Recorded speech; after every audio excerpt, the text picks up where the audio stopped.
सरकार जीएसटी स्लाब्र परिवर्तन करने क्रम तंबाकू उत्पादन उपरे टैक्स को 28% रु 40% को वृद्धि करिसेंती।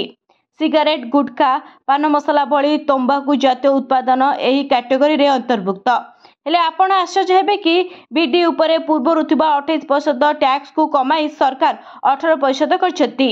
से भली बीडी प्रस्तुत रे लागुथिबा केंदुपत्र उपरु मध्य 18% टैक्स कमाई 5% करछंती।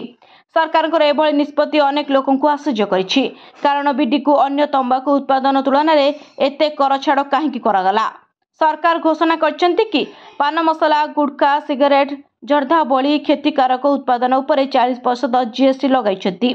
एही दाम फैक्ट्री प्राइस बदल रे रिटेल दाम रे रहाजिबो, अर्थात जेतिकी दाम देई आपण तंबाकू उत्पादन करिवे ता उपरे 40% जीएसटी लागिबो।